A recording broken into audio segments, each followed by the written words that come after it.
மல்லி சைடுல அடுத்து என்ன நடக்கலாம் அப்படின்னா, மல்லி இப்போ ரேணுகாவ காப்பாத்தணும். ரேணுகாவ காப்பாத்தி விஜய் கூட சேர்த்து வச்சிடணும்.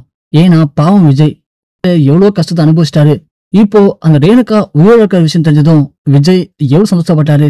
அது மட்டும் இல்ல, வெண்பாவும் தாய் பாசத்துக்காக ஏங்கிட்டு இருக்கா. இப்போ அவ மட்டும் அவங்க அம்மா கூட போனானா அவங்க ரெண்டு பேரோட வாழ்க்கையும் நாம நினைச்சது மாதிரி இல்லாம ரொம்ப சந்தோஷமா இருக்கும். நம்மளை பொறுத்த வரைக்கும் எப்படியாவது ஏதாவது பண்ணியாச்சும் விஜயையும் வெண்பாவையும் சந்தோஷமா வச்சுக்கணும் தான் ஆசைப்பட்டோம். அது இப்போ ரேணுகாக்கா கூட போனா நடக்கும் தெரிஞ்சதுக்கு அப்புறம் நாம ஏன் அவங்களுக்கு இறந்துதாங்க இருந்துகிட்டு, அதனால நாம அவங்களுடைய வாழ்க்கை விட்டு ஒதுங்கிடலாம். அதுக்கு முதல்ல நாம எப்படியாவது ரேணுகாக்காவை அங்கிருந்து காப்பாத்தி கொண்டு வந்து விஜய் கூட சேர்த்து வைக்கணும்.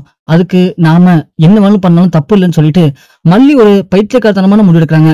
என்ன பண்ண போறாங்க அப்படின்னா, ரேணுகா இருக்கிற அந்த இடத்துக்கு போறாங்க. மல்லி உள்ள போயிட்டு எப்படியாவது ரேணுகாவை காப்பாத்தி கொண்டு வந்து விஜய் கூட வெண்பா கூட சேர்த்து வைக்கணும் அப்படின்னு மல்லி முடிவெடுத்து ஒரு லெட்டர் எழுதுறாங்க. லெட்டரை எழுதி வச்சுட்டு நம்ம மல்லி கிளம்பிடுறாங்க. சோ மல்லி கரெக்டா அந்த இடத்துக்குள்ளேயும் போயிடுறாங்க. இந்த இடத்துல போயிட்டு ரேணுகாவை பாக்குறாங்க. ரேணுகாட்ட பேசி ரேணுகாவை பத்தின உண்மைகளை அவங்களுக்கு புரிய வைக்க ட்ரை பண்றாங்க. ஆனா ரேணுகாவுக்கு அதெல்லாம் எதுவுமே தெரியல. சோ அவங்களுக்கு தலையில பயங்கரமா அடிபட்டு மனநலம் பாதிக்கப்பட்டிருக்காங்க, அவ்வளவுதான். ஆனா அவங்கதான் ரேணுகா. அவங்க விஜய் கூட இருந்தா கண்டிப்பா விஜய் வாழ்க்கை ரொம்ப சந்தோஷமா இருக்கும் அப்படிங்கிறது மட்டும் மல்லிக்கு நல்லாவே புரிஞ்சு போச்சு. மல்லியை காணும் அப்படின்னு விஜய் வெண்பாவும் தேடுறாங்க ஒரு பக்கம். அப்பதான் மல்லி எழுதி வச்சு அந்த லெட்டர் கிடைக்குது. விஜய் எடுத்து படிச்சு பாக்குறாரு. அதுல மல்லி தெளிவா எழுதிருக்காங்க. இங்க பாருங்க விஜய், என்னை பொறுத்த வரைக்கும் உங்களை சந்தோஷமா பாத்துக்கணும் தான் ஆசைப்பட்டேன். ஆனா அது என்னை விட ரேணுகாக்கா உங்க வாழ்க்கையில இருந்தாங்கன்னா இன்னும் நல்லா இருக்கும் அப்படிங்கறத நான் இப்போ புரிஞ்சுக்கிட்டேன். அதனால நான் என் உயிரை பணிய வச்சு ரேணுகாக்காவை காப்பாத்த போறேன். சோ ரேணுகாவை காப்பாத்தி கொண்டு வந்து உங்க கூட சேர்த்து வைக்க போறேன். அதுக்கப்புறம் நீங்களும் ரேணுகாக்கா வெண்பா 3 பேரும் ஆசைப்பட்ட மாதிரி சந்தோஷமான நிம்மதியான வாழ்க்கைய வாழுங்க. நான் உங்க வாழ்க்கையில கண்டிப்பா உள்ள வரவே மாட்டேன். இதுவே என்னுடைய கடைசி கடிதமா இருக்கும். இதுக்கப்புறம் என்னால உங்க வாழ்க்கையில எந்த ஒரு பிரச்சனையும் இருக்காது. நான் உங்களை விட்டு பீரான்னு முடிவு பண்ணிட்டேன். ஆனா நான் உங்க கூட இருந்த வரைக்கும் உங்களை சந்தோஷமா நிம்மதியா பார்த்துட்டுன்னு நினைக்கிறேன். சோ உயிருள்ள வரைக்கும் அந்த நினைவுகள் நான் மறக்க மாட்டேன். அதே மாதிரி உங்களாலே மறக்க முடிஞ்சுன்னா என்ன தயவு செஞ்சு மறந்துருங்க. நான் ஒருத்தி வாழ்க்கையில வந்ததாவோ இல்ல என் கூட நீங்க வாழ்ந்ததையோ இதுக்கப்புறம் நீங்க ஞாபகம் வச்சுக்க தேவையில்ல. உங்க வாழ்க்கை இனிமே ரேணுகாக்கா கூட மட்டும்தான் அப்படின்னு மல்லி அதுல தெளிவா எழுதியிருக்காங்க. விஜய் அதை பார்த்தோன்னே பயங்கரமா ஃபீல் பண்றாரு, அழுகுறாரு. ஏன்னா விஜய் இதை எதிர்பார்க்கவே இல்லை.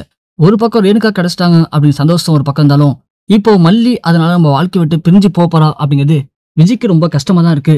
ரேணுகாவா மல்லியா அப்படிங்கிற ஒரு இக்கட்டான்னு சொல்லல விஜய் இப்போ என்ன பண்ண போறாருன்னு அவருக்கே ஒன்னும் புரியல.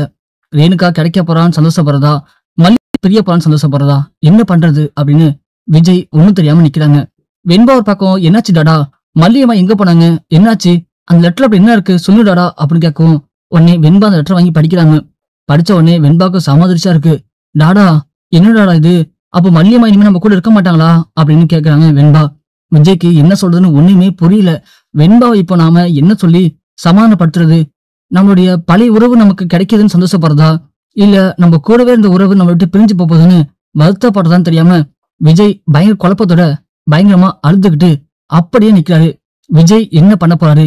விஜய் ரேணுகாவை கூட்டிட்டு வந்து அவங்க கூட சேர்ந்து வாழ்ந்தா நல்லா இருக்குமா, இல்ல ரேணுகாவை சரி பண்ணி அவங்கள வேற ஏதாவது பண்ணிட்டு மல்லி கூட சேர்ந்து வந்தா நல்லா இருக்குமா? உங்களுடைய கருத்து நாங்க கீழே மறக்காம கமெண்ட் செக்ஷன்ல பதிவு பண்ணுங்க.